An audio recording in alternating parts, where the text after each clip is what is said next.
नमस्कार, news makers में आपका स्वागत। मैं हूं प्रकाश हिंदुस्तानी। इंदौर में घनघोर बारिश हो रही है और अब मौसम विभाग ने कहा कि अगले 4 दिन तक और बारिश होगी। इंदौर का हाल आप जानते ही हैं और क्या कहते हैं इस बारे में हमारे इंदौर शहर के नगर निगम के जन कार्य प्रभारी इंजीनियर जवाहर मंगवानी जी। आपका स्वागत है हमारे स्टूडियो में। ये बताएं साहब कि इंदौर में क्या हो रहा है 4 दिन तक और क्या होने वाला है।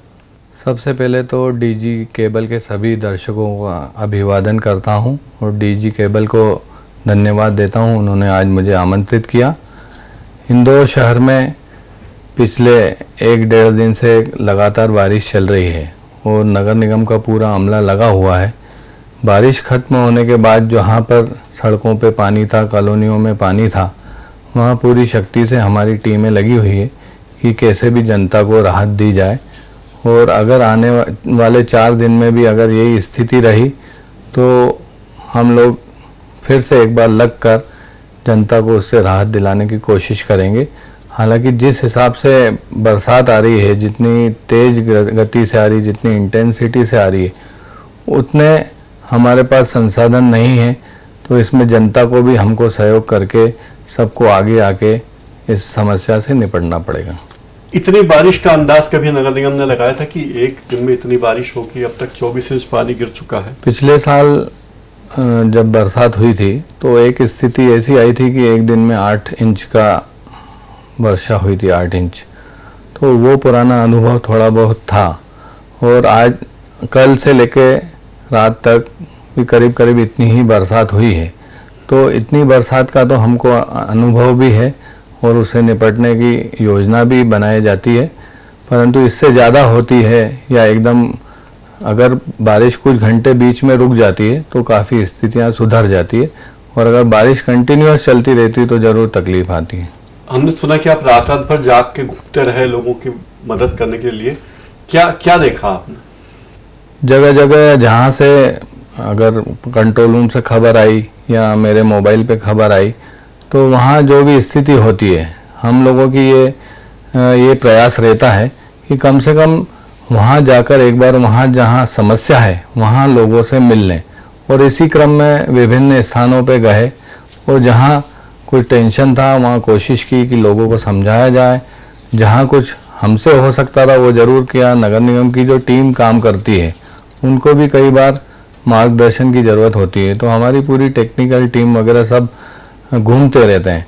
साथ ही कई पुराने इंजीनियर्स हैं, उनको पूरा अनुभव रहता है कि यहाँ पानी भराता है तो कैसे निकलता है या यहाँ चेम्बर है तो वो दबा हुआ है तो कैसे निकालना। तो इसलिए स्पॉट पे जाना बहुत ज़रूरी है और जाकर वहाँ उसका सॉल्यूशन निकालना बहुत ज़रूरी होता है।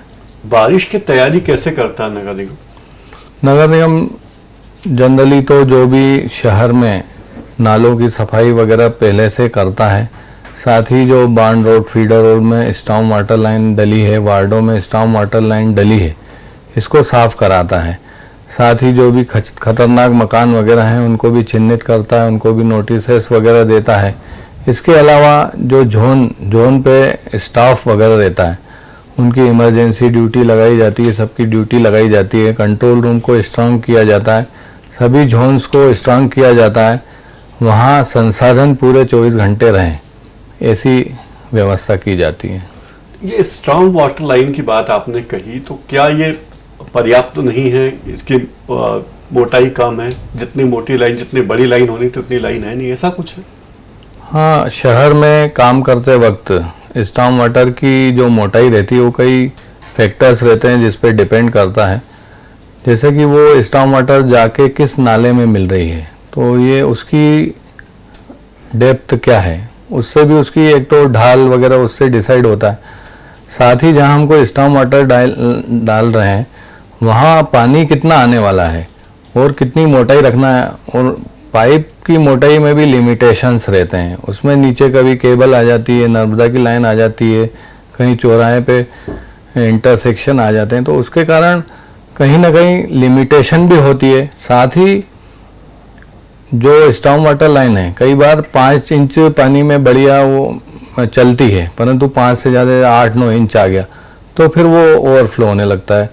जैसे कि हम बाथरूम में नहाने गए और उसका जो आउटलेट है वो 1-2 बाल्टी के हिसाब से, और अगर हम 3-4 बाल्टी एक साथ डाल देंगे तो उसको निकलने में पानी को देर लगता है। तो वही स्थिति इंदौर शहर की है। जो स्टॉर्म वाटर लाइन डली है और अगर उसकी अच्छी मेंटेन है तो जो भी पानी उसमें आएगा आप देखेंगे उसकी डिस्पोजल की प्रॉब्लम नहीं रहती है। और डिस्पोजल जैसे 1 घंटे में हो जाता है, 2 घंटे में हो जाता है। हमारी कोशिश ये रहती है कि बरसात बंद होने के बाद रोड का पानी निकल जाए।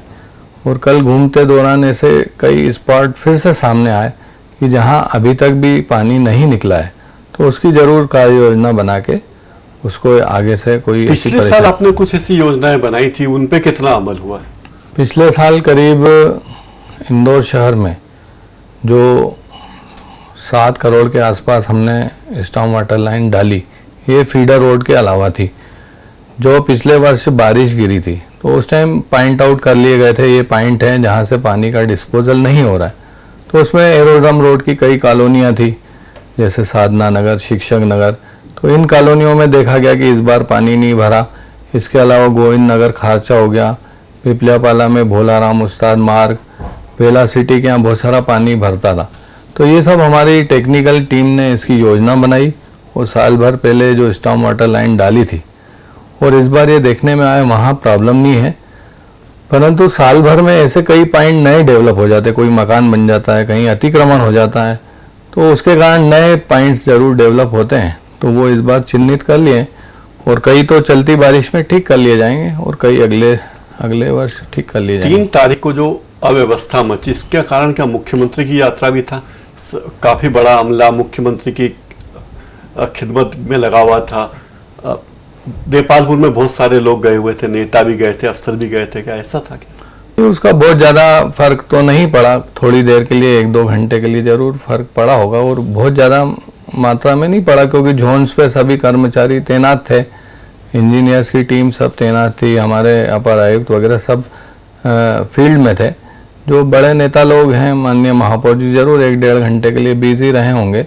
मुख्यमंत्री का कार्यक्रम है, शहर में पानी की के कारण हाहाकार मचा हुआ है, दुर्घटनाएं हो रही है, लोग मर भी रहे हैं, मकानों में पानी गिर रहा है, सड़कों पे जाम है। ऐसे में मुख्यमंत्री का अभिनंदन हो रहा है, आप जैसे लोगों को, जानकारी प्रभारी को वहां जाना पड़े? नहीं, इसमें जो भी टीम काम में लगी हुई थी, मैदानी अमला लगा हुआ था, उसको पूरा मुक्त रखा गया था। और साथ ही मुख्यमंत्री जी के कार्यक्रम के दौरान भी उनमें जरूर हाल के बाहर खड़े होकर जो भी फ़ोन वगैरह आ रहे थे उनको अटेंड कर रहे थे। वहाँ उपस्थिति जरूर थी, पर काम यही चल रहा था कि कैसे भी परेशानी नहीं हो।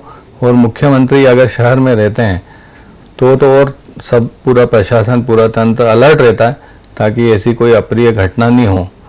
यानी मुख्यमंत्री आए तो हालत ठीक थे, नहीं आए होते तो और बुरी हालत? नहीं, उस टाइम एक्स्ट्रा अटेंशन देना पड़ता है ताकि वीआईपी मूवमेंट में उनको भी परेशानी नहीं हो, शहर वालों को भी परेशानी नहीं हो। कितना अमला लगाया था इसी दशा में आपने? नहीं, जो हमारे जोन की टीम वगैरह वो तो सब काम कर रही थी। जो वीआईपी मूवमेंट में बहुत कम अमला लगता है, वो तो जैसे सामान्य स्थिति में भी आते हैं तो उतना ही लगता है। तमाम पार्षद वहां पे थे, विधायक गण वहां थे, शहर के नीति निर्धारक सारे मुख्यमंत्री की खिदमत अमली में लगे हुए थे। जिन क्षेत्रों में ज़्यादा समस्या थी कि वहाँ के पार्षद जरूर अपने क्षेत्रों में रुक गए थे, जो मेरी जानकारी है। और जिन क्षेत्रों में ऐसी कोई पूरे इंदौर शहर में समस्या नहीं थी, और रात को जैसे जैसे रात हुई उसके बाद बड़ी समस्या, और उसके बाद भी जो लोग वहाँ थे और अगर उनके क्षेत्रों से खबर आई कि ऐसी कोई प्रॉब्लम है, आजकल मोबाइल है, हमारे सेट्स रहते हैं, तो तत्काल रवाना हो गए। स्थिति नियंत्रण में रही, ऐसा कुछ नहीं रहा कि अपने वार्ड में समस्या है और हम कार्यक्रम अटेंड कर रहे हैं, ऐसा कहीं देखने में नहीं आया। आप इंजीनियर हैं पेशे से, तो जानकारी प्रभारी होने का कुछ फायदा होता है आपको? इंजीनियर होने का फायदा मिलता है? हाँ, बिल्कुल, बहुत फायदा रहता है। इसमें हमारा जो एनालिसिस करने का तरीका अलग रहता है और अफसरों से जो वो हमको समझाना चाहते हैं हम जल्दी समझ जाते हैं, और हो सकता है उनको हम कई नए पॉइंट्स भी दे देते हैं, क्योंकि हम आगे की बैच के लोग हैं। तो नई टेक्नोलॉजीज जो हैं वो हम उनको बता सकते हैं, कुछ उनका अनुभव रहता है, कुछ हमारी नई नई टेक्नोलॉजी का इस्तेमाल कर रहा है इंदौर नगर निगम?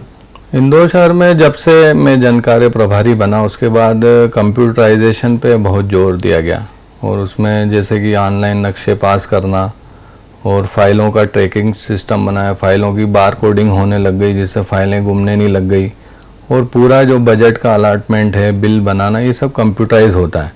तो इससे पूरा हमको अंदाज़ा रहता है कि हमने पिछले वर्ष कितने काम सेंक्शन किए थे, उनमें से कितने का री अलॉटमेंट हुआ। तो एक एनालिसिस पूरा मतलब हमारे पास रहता है कि हम किस दिशा में जा रहे हैं। तो कंप्यूटराइजेशन का इस बार विशेष जोर रहा और उससे पारदर्शिता भी आती, टेंडरिंग प्रोसेस ही टेंडर हो गई। तो इससे काफ़ी लाभ मिलता है, क्योंकि जैसे इतना बड़ा अमला है और इतने सारे काम शहर में खुले रहते हैं, तो उनकी मॉनिटरिंग करने के लिए बहुत ज़रूरी है। इंदौर की कई सड़कें आपने उखड़वा दी, अच्छी बनी नई सड़कें आपने उखड़वा दी, ऐसा क्यों? नहीं, अभी तक 3 सड़कें हमने उखड़वाई है। अभी इंदौर शहर में देखा गया है कि ठेकेदार लोग काफ़ी घटिया माल उपयोग कर रहे हैं और हमारे पास इंजीनियरों की कमी है। बड़े प्रोजेक्ट में तो हम कंसल्टेंट रखते हैं, वो क्वालिटी का सुपरविज़न करते हैं, परंतु जो छोटे कॉलोनी की सड़कें वगैरह बनती थी, उनकी जहाँ से शिकायत आती है गुणवत्ता से कम काम हो रहा है। तो ऐसे हमने मयूर नगर में एक सड़क उखड़वाई, एक वार्ड क्रमांक 40 में ऐसे 2-3 सड़कें, एक हरसिद्धि जोन के सामने, ठीक जोन के सामने बन रही थी, कम गुणवत्ता की सड़क थी, उसको हमने जेसीबी से उखड़वाया ताकि इसको लेंदी प्रोसेस ना करें, अगर कोई गलती कर रहा है तो उसको तत्काल सजा दी जाए। अब बचे हुए दिनों में बारिश में कोई दिक्कत न हो, इसके लिए क्या प्रयास चल रहे हैं? लोग आश्वस्त रहें कि जवाहर मंगवानी जी हमारे यहाँ हैं, हमें कोई तकलीफ नहीं होगी, ऐसा क्या कर रहे हैं? अभी जो पिछले दिनों में 4 इंच पानी एक साथ आया था, फिर कल 9 इंच के आसपास आया, तो इसमें हम एक स्टॉर्म वाटर का ऐसा रहता है कि जब तक हम देख नहीं लें पानी कैसे भर रहा है, तो उसकी तत्काल कार्य योजना बना ली जाती है। और कहीं ऐसा लगता है, जैसे कल तिलक नगर में रात को पानी भरा था, तो वहाँ पर रात को हमने जाके देखा और सुबह 9 साढ़े 9 बजे उन्होंने, जो भी रहवासियों ने बताया था कि ये चेंबर को बड़ा करना है, तो चेंबर आज वो बड़ा करने का काम चालू हुआ। हालांकि वहाँ आपस में रहवासियों में ही विवाद हुआ, एक पक्ष चाहता था कि चेंबर को बड़ा किया जाए, एक चाहता था। तो जो भी नज़र में आता है और कहीं लगता है कि ये तत्काल यहाँ पे कार्य करने की आवश्यकता है, तो वहाँ बिल्कुल काम चालू कराया। पूरी इसमें माननीय महापौर जी, माननीय आयुक्त की जी पूरी सहमति रहती है कि ऐसा कोई इमरजेंसी में काम करना पड़े तो बिल्कुल कराएं।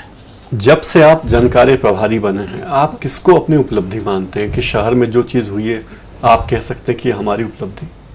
इंदौर शहर में सड़कों को लेकर उल्लेखनीय काम हुआ है।